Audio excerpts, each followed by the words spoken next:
À 7h46, l'interview vérité d'Europe 1. Thomas Soto, vous recevez ce matin Thierry Herzog, avocat de Nicolas Sarkozy. Nicolas Sarkozy, dont le nom apparaît donc dans l'enquête sur l'affaire dite Air Cocaïne. La juge marseillaise en charge du dossier depuis des années a demandé les factures détaillées, les factures téléphoniques et la géolocalisation de l'ancien chef de l'État en mars 2013, au moment où les 4 Français étaient interpellés à Punta Cana avec 680 kilos de cocaïne. Bonjour Thierry Herzog. Bonjour. La justice a enquêté sur Nicolas Sarkozy, mais elle n'a rien trouvé. Pourquoi son nom s'est retrouvé mêlé à tout ça ? C'est la question que je vais poser tout à l'heure en adressant une lettre au procureur de la République de Marseille pour savoir dans quelles conditions des investigations aussi approfondies ont été faites sur le président Sarkozy.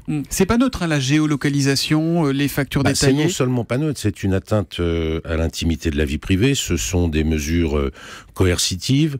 Je rappelle que le président Sarkozy est également avocat, que donc non seulement l'exploitation de ces facturations détaillées, mais également la géolocalisation de ces téléphones portables pendant 2 mois doit faire l'objet d'une information au bâtonnier de Paris.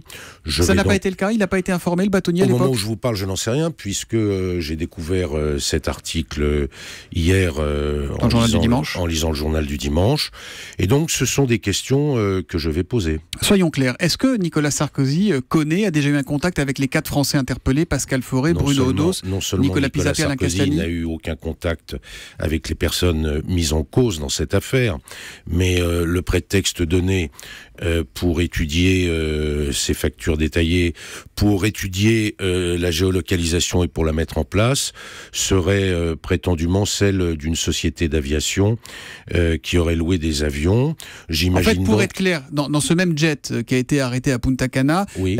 Nicolas Sarkozy devait l'utiliser, le louer à son tour pour aller à Bordeaux 2 jours après. Je crois que c'était pas celui-là, mais c'était auprès de cette même société d'aviation qu'il devait louer un avion pour aller à Bordeaux.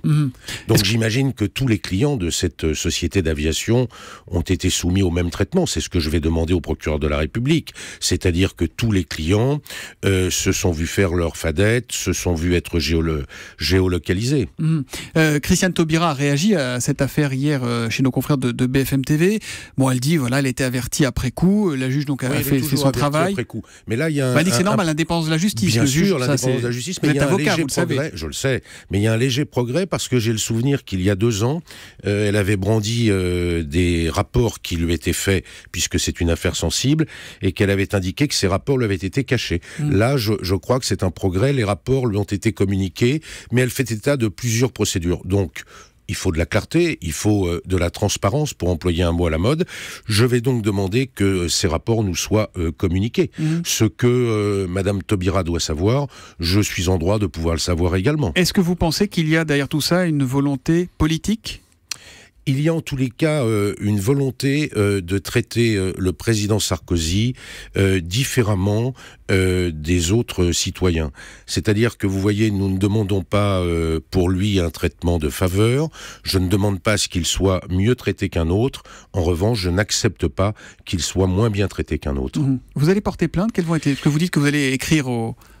Eh bien, écoutez, en fonction de la réponse qui me sera donnée, j'engagerai un certain nombre d'actions, car on ne peut pas impunément vouloir en permanence instrumentaliser la justice. Christiane Taubira a aussi dit, pour ce qu'on en sait, c'est lié à d'autres infractions. Il s'agit davantage d'abus de biens sociaux liés à des voyages par cette même société. Alors on va essayer d'être clair là encore. On a appris aussi que ce même jet avait servi à la société Love Group, qui appartient à Stéphane Courbit, qui avait transporté 3 fois Nicolas Sarkozy, 3 allers-retours, en 2012, en 2013.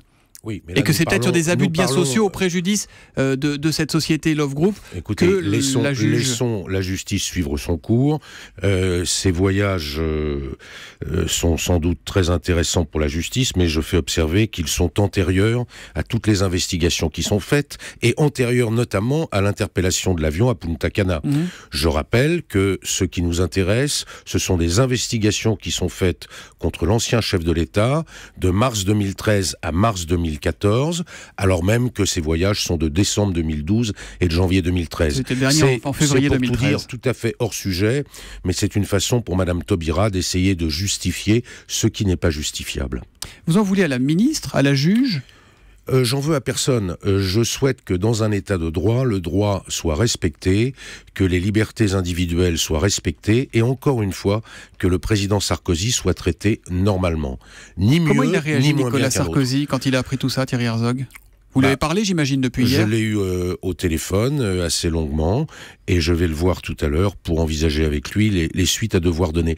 Mais je le répète, j'attends de la lettre que j'adresserai dès ce matin au procureur de la République de Marseille des explications que je suis en droit d'attendre, car on ne peut pas en permanence mettre en cause des personnalités pour ensuite expliquer que c'est le cours normal de la justice.